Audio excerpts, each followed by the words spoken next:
Olá, hoje a gente vai mergulhar fundo numa lei que é, assim, material obrigatório para quem estuda para concurso, sabe? Temos aqui a Lei 682 de 1990, que é o regime jurídico dos servidores de Carlos Barbosa, lá no Rio Grande do Sul.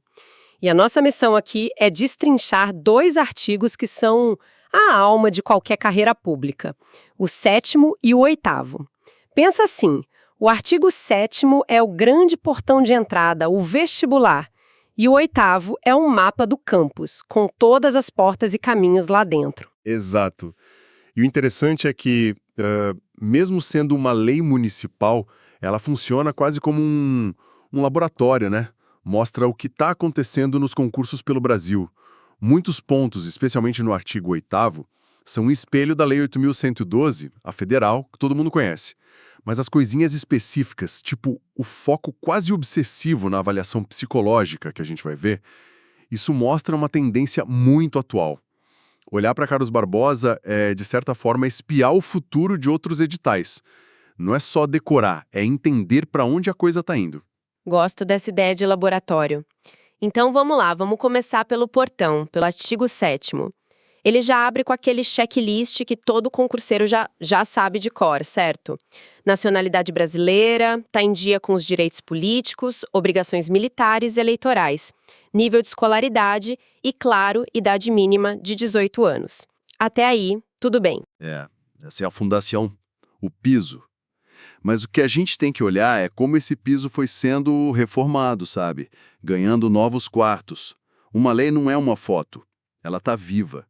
E as leis mais recentes que alteraram esse artigo, a 4230 de 2024 e a 4488 de 2025, elas adicionaram camadas.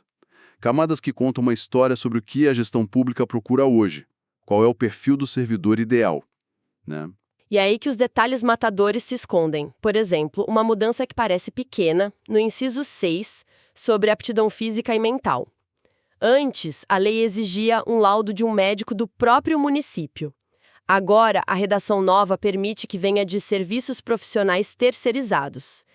Parece só burocracia, mas o que isso quer dizer na prática? Quer dizer, modernização, agilidade. A administração está dizendo, olha, eu preciso ser mais rápido e não posso depender só da minha estrutura.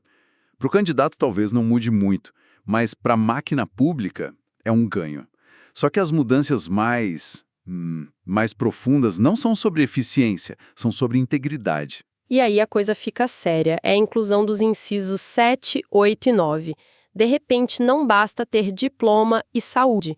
Agora tem que apresentar a certidão de antecedentes criminais da Justiça Estadual e Federal e mais, criar uma barreira. 5 anos para quem já foi demitido ou teve um cargo em comissão destituído, em qualquer lugar do Brasil. Isso é pesado. É um filtro ético, bem explícito. O que é fascinante aqui é a mensagem, sabe? A administração pública está falando. Seu conhecimento técnico me importa sim, mas seu histórico de conduta me importa ainda mais. Essa quarentena de 5 anos para quem foi demitido, por exemplo, é um mecanismo de autoproteção. A ideia é evitar, a migração de problemas. Se um servidor aprontou feio em outro lugar, a prefeitura de Carlos Barbosa não quer correr o risco. Eu entendo a lógica de se proteger, mas fico pensando, 5 anos não é muito tempo? Será que isso não bate de frente com a ideia de ressocialização? A pessoa não pode ter mudado? Parece uma punição dupla, sabe? A demissão lá atrás e essa barreira agora. É uma ótima questão e entra num debate jurídico bem complexo. O que a administração faz é pesar as coisas. De um lado, o direito individual de acesso ao cargo, do outro, o princípio da moralidade pública. Nesse caso, a balança pendeu para a proteção do interesse público. A lei parte do princípio que a falta que levou à demissão foi grave o suficiente para justificar esse tempo. É polêmico, mas é uma tendência. E falando em tendência, o caso da Guarda Municipal nesse artigo é um exemplo perfeito de como uma mudança na lei pode enganar. O texto antigo tinha um inciso que falava de idoneidade moral, certo? Certo. Esse inciso foi revogado. Quem lê rápido pensa, opa, que bom, não tem mais isso. Mas foi o contrário, não foi? Exatamente o contrário. A exigência não só ficou, como ficou muito mais forte. Ela saiu de um simples inciso, que parecia mais um documento para entregar na posse, e virou o parágrafo 3º, muito mais robusto. Agora a investigação social e as certidões para a Guarda Municipal são uma etapa formal. E eliminatória. Espera aí. Então antes era tipo uma formalidade e agora é uma fase do jogo, que pode te tirar da disputa no meio do caminho. Precisamente. Isso levanta uma questão importante sobre a natureza do cargo. Para a Guarda Municipal, a lei está dizendo que o seu passado é tão importante quanto a sua nota na prova. Não é algo que se checa no fim. É critério de seleção primário. Nossa. O candidato pode ter gabaritado a prova, mas se a investigação social apontar algo, acabou ali. A régua subiu. E muito. E essa régua não mede só o que a pessoa fez. Parece que a lei quer prever o futuro também, porque ela não quer só saber o seu histórico, mas tentar antecipar como você vai se comportar, né? E aí que entra essa parte inteira sobre avaliação psicológica. Os artigos 7A até o 7D. É um nível de detalhe impressionante. E reflete a maior mudança de paradigma nos concursos. A prova objetiva mede o que você sabe. A avaliação psicológica tenta medir quem você é. A administração entendeu finalmente que um servidor com muito conhecimento técnico, mas sem equilíbrio emocional, sem resiliência, sem ética, ele pode causar um dano muito maior. Por isso o artigo 7A é tão direto. A avaliação psicológica é eliminatória. E ponto final. E o artigo 7C detalha o que essa avaliação busca. Capacidade de resolver problemas, de usar funções psicológicas para o cargo, de se adaptar. E o ponto mais crítico, detectar perfis compatíveis e incompatíveis. Perfil incompatível é um termo bem amplo, né? É amplo de propósito. Para se adaptar a cada cargo, vamos pensar em exemplos práticos. Para um fiscal, que precisa de firmeza, de imparcialidade, de resistência à pressão, um perfil impulsivo com baixa tolerância à frustração seria um sinal vermelho. Seria incompatível. Exatamente. Um perfil incompatível. E para um cargo de atendimento ao público, por exemplo? Para um atendente, um professor, um perfil com baixa empatia, dificuldade de comunicação, seria um problema. Para um guarda municipal, que pode ter que tomar decisões de vida ou morte em segundos, um perfil com agressividade descontrolada seria um risco para todo mundo. A lei não lista isso, mas é essa leitura que a avaliação psicológica faz.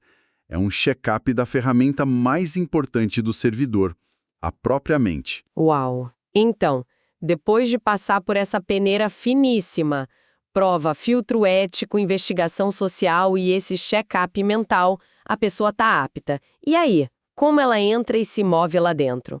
É o artigo 8º, nosso mapa, que responde isso. Exatamente. Se o artigo 7º é sobre quem pode entrar, o 8º é sobre como se entra e circula nesse universo.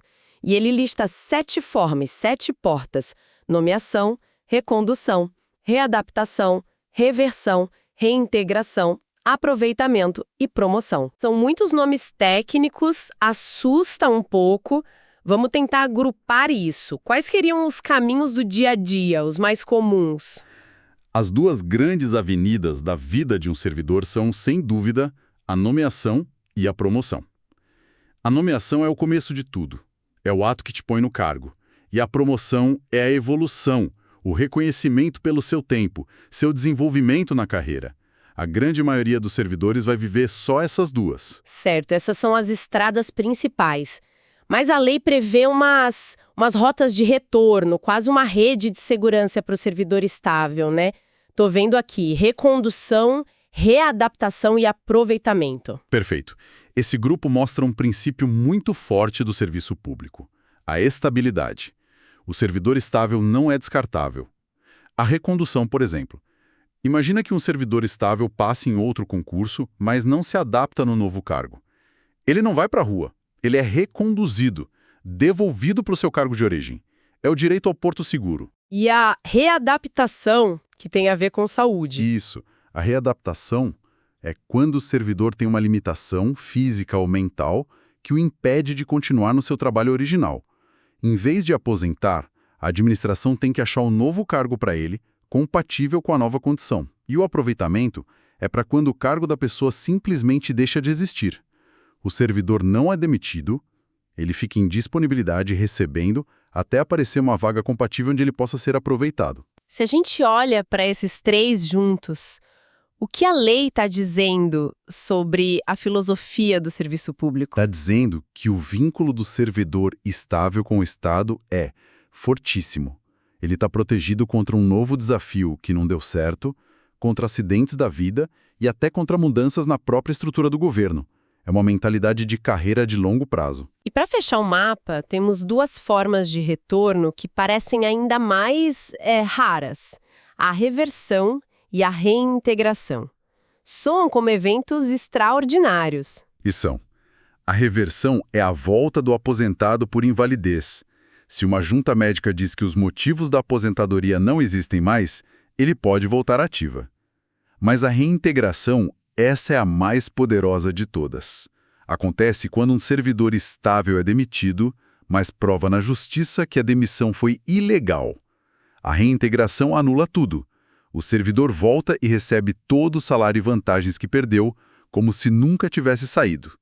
É a prova de que uma demissão injusta pode ser revertida. Essa visão em blocos ajuda muito, mas volta a pergunta do concurseiro que está lá ralando para passar na primeira prova.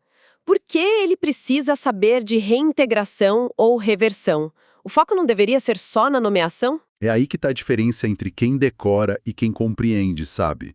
Saber esses detalhes mostra para a banca que a pessoa não está só atrás de um emprego, mostra que ela entende a instituição onde quer entrar. Entender a reintegração é entender a força dos seus direitos futuros. Conhecer o mapa completo e não só o portão de entrada é o que te diferencia. Mostra que você está preparado para ser um servidor, não só para passar numa prova. Faz todo sentido. Então, para resumir nossa análise, o artigo 7º mostrou que o vestibular para o serviço público virou um processo muito mais complexo. Não é só conhecimento, avalia o histórico ético, a conduta social e, de forma muito intensa, o perfil psicológico. O filtro está cada vez mais fino. Exato. E o artigo 8º mostrou que, lá dentro, a carreira não é uma linha reta. É um mapa com várias rotas. Tem as avenidas principais, como nomeação e promoção, as redes de segurança, como recondução e readaptação, e até caminhos extraordinários de reparação, como a reintegração. É um sistema dinâmico e, acima de tudo, estável. Perfeito! Foi uma análise bem profunda. E para deixar uma reflexão final, essa complexidade toda nos requisitos de entrada, especialmente com esse foco no perfil comportamental, está tentando construir um serviço público mais íntegro, mais preparado. Então a pergunta que fica é, para quem está se preparando hoje, como ir além de só estudar a lei? Como desenvolver desde já a resiliência, a inteligência emocional e a integridade que, como a gente viu, não são mais um diferencial. São, na verdade, um requisito fundamental para poder servir a sociedade.